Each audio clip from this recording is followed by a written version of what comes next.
వాహనాలు వరద నీటిలో మునిగిపోయాయి. వరద నుంచి బయటపడ్డ వాహనాలు ముందుగా మెకానిక్ షాపులకు వెళుతున్నాయి. తర్వాత వాష్ షాపులకు తీసుకొస్తున్నారు వినియోగదారులు. దీంతో వాష్ షాపుల వద్ద కూడా 2 వీలర్లు 4 వీలర్లు బారులు తీరాయి. ఒక్కో షాప్ దగ్గర 3 రోజుల వెయిటింగ్ టైం ఉంటుందని వినియోగదారులు చెబుతున్నారు. అక్కడ పరిస్థితి ఏ విధంగా ఉంది?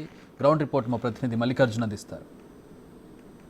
వరద ప్రవాహాల నుంచి బయటికి వస్తున్న వాహనాలు ముందుగా ఇటు మెకానిక్ షాపులకు వెళ్తూ ఉన్నాయి. మెకానిక్ షాపుల వద్ద నుంచి కూడా వాష్ చేసే ప్రాంతానికి కూడా వస్తూ ఉన్నాయి. నీటితో శుభ్రంగా కడిగించుకునేందుకు మెకానిక్ షాపులకు ముందుగా రిపేరు తీసుకెళ్ళిన తర్వాత ఇట్లా వాహనాలన్నీ కూడా వాష్ ప్రాంతాలకు కూడా వస్తున్న పరిస్థితి కూడా కనిపిస్తూ ఉంది. ఇలాగ పూర్తిగా వాహనంలో స్వీట్లు మొత్తాన్ని రిమూవ్ చేసి, ఎందుకంటే వరద ప్రవాహం అనేది వెళ్ళిపోయినప్పుడు బురద అనేదే మిగిలిపోతున్న పరిస్థితి కనిపిస్తూ ఉంది. పూర్తిగా డస్టు బురద ఇవన్నీ కూడా వాహనంలో మిగిలిపోతున్న పరిస్థితి కనిపిస్తూ ఉంది. రిపేర్ అయిపోయిన తర్వాత పూర్తిగా ఇప్పుడు మనం ఒక కారును కూడా చూస్తూ ఉన్నాము.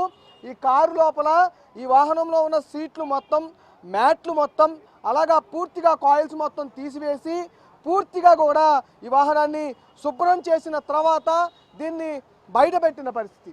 ఇలాగా చాలా వాహనాలని క్లీన్ చేసి శుభ్రం చేసి బయట పెడుతున్న పరిస్థితి కనిపిస్తూ ఉంది.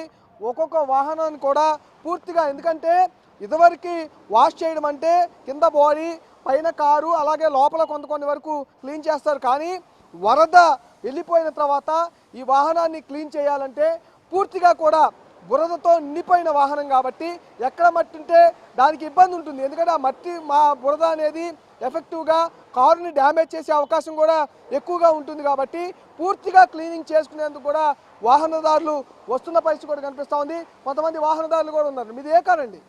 మా స్విఫ్ట్ కార్ అండి. వరద మాది విద్యాధరపురం అండి.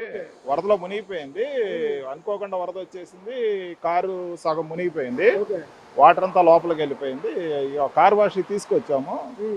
ఈ అన్ని ఎప్పదీయాల్సి వచ్చింది. చాలా డ్యామేజ్ జరిగిందండి. చాలా రకంగా డ్యామేజ్. వాహనాలు మునిగిపోయి, 2 వీలర్ మునిగిపోయింది, కారు మునిగిపోయింది, ఇల్లు మునిగిపోయింది. వాటర్ ఫ్లడ్ బాగా వచ్చింది. అనుకోకుండా వచ్చేసింది.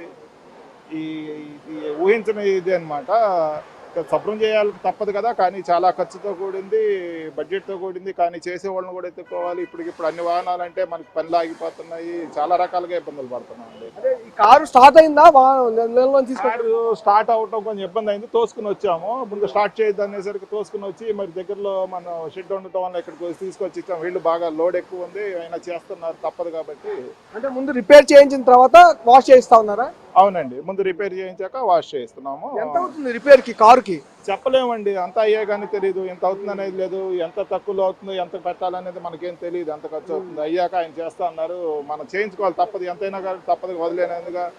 సర్వీస్ సెంటర్లు ఎక్కడ ఖాళీ లేదు. 3 రోజులు సర్వీస్ సెంటర్ బుకింగ్ కూడా లేదు మారుతి అయితే. ఇది తప్పదు, మనం ఎక్కడొక్కడ చేయించుకోవాలి. అక్కడ 3 రోజులు అంటే వాళ్ళకి వచ్చే వందలాధికారులకి మనం పట్టించుకోవడం తొందరగా చేయించుకోవాలి. పరిస్థితుల్లో ప్రతి ఒక్కరికి కారు అనేది, బైక్ అనేది ప్రతి ఒక్కరికి కావాల్సిందే. ఇవాళ మనం చేసిస్తేనే వాళ్ళు రోడ్డు మీదకి వెళ్ళి తిరగలుగుతారు. ఇప్పుడు మెకానిక్ షాపుల్లో ఇదే సెంటర్ నుంచి చిట్నార్ దాకా చూసుకుంటే ఒక 100 బళ్ళు ఆగిపోయినాయి. ఒక 100 బళ్ళు ఆగిపోయినాయి రోడ్ల మీద. ఇప్పుడు అది హఠాత్తుగా వచ్చేసింది. అది దానికి మనం ఏం చేసేది లేదు. మనం ఇవ్వాల్సింది ఏంటి అంటే ఆ కస్టమర్కి ఆ నీట్నెస్ ఇవ్వాలి. ఇప్పుడు ఆ కంపెనీలో తీసుకెళ్తే 20,000 అంటాడు, 25,000 అంటాడు. మనకు తగ్గట్టుగా మనం చేసేవడం మన బాధ్యత కాబట్టి మనం చేస్తున్నాం. సహాయంగా చేస్తా ఉన్నారు. ఉన్నంత దాంట్లో తక్కువ తీసుకుంటూ పని చేసుకుంటాం. చాలా రీజనబుల్ రేట్లో చేసిస్తానండి. ఎందుకంటే మనం వరదటప్పుడు సాయం చేయలేకపోయినా ఈ పరంగానే సర్వీస్ ఇస్తానండి.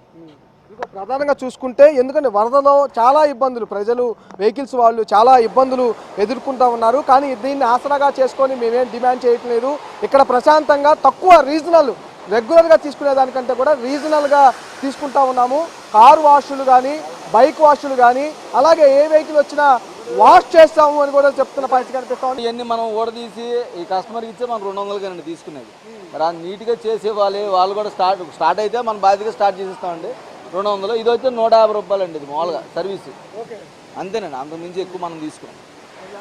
రూపాయి కూడా ఎక్కువ తీసుకునే పరిస్థితి అసలు ఎందుకు సార్? ఇప్పుడు జనాలు సొమ్ము తినేసి మనం ఏం బాగుపడిపోతాం చెప్పండి. ఇవాళ తీసుకుంటాము, రేపు పొద్దున బయటికి వెళ్ళి నాకు ఏమంటారు, 4 మాటలు అంటారు. నాకు అవసరం ఉంది. అది అంతేనండి. ప్రధానంగా చాలా ఆసరా చేసుకొని, ఎందుకంటే ఏదైనా విపత్తు వచ్చినా కూడా చాలామంది ఆసరా చేసుకొని దాన్ని డబల్ రేట్లు పెంచి మరీ తీసుకునే అవకాశం ఉంటుంది. కానీ మేము మట్టుకి రీజనబుల్గానే డబల్ రేట్లు ఎక్కడా తీసుకోవట్లేదు. రెగ్యులర్గా తీసుకునే దానికంటే కొంత తక్కువగానే తీసుకునే పరిస్థితి చేస్తా ఉన్నాం. ఎందుకంటే ఈ వాహనాన్ని పూర్తిగా కూడా వాష్ చేయాలి. కానీ గతంలో ఈ వాహనాలను క్లీన్ చేయడం అంటే ఈ మొత్తం ఏదైతే మట్టి అనేది పూర్తిగా బురద కొట్టుకుపోయి ఉండేది కాదు కాబట్టి, పూర్తి స్థాయిలో తక్కువగా ఉండేది కాబట్టి అట్లా క్లీన్ చేసి ఒక్కొక్క వాహనాన్ని క్లీన్ చేసి అలా బయటికి ఇచ్చేవాళ్ళం. కానీ ఇప్పుడు వరద ప్రభావిత ప్రాంతాల నుంచి వస్తున్న వాహనాలను పూర్తిగా క్లీన్ చేయాల్సిన పరిస్థితి వస్తుంది. కొన్ని పార్ట్స్ కూడా రిమూవ్ చేసి క్లీన్ చేయాల్సిన పరిస్థితి ఉంటుంది. కాబట్టి రీజనబుల్ రేట్స్లో మేము ఎక్కడా కూడా ఎక్కువ రేట్స్తో కూడా తీసుకోవట్లేదని ఇటు వాహనదారులతో పాటు అటు ఎవరైతే వాష్కు సంబంధించిన సిబ్బంది ఉన్నారో వాళ్ళు కూడా చెబుతున్న పరిస్థితి అయితే కనిపిస్తూ ఉంది.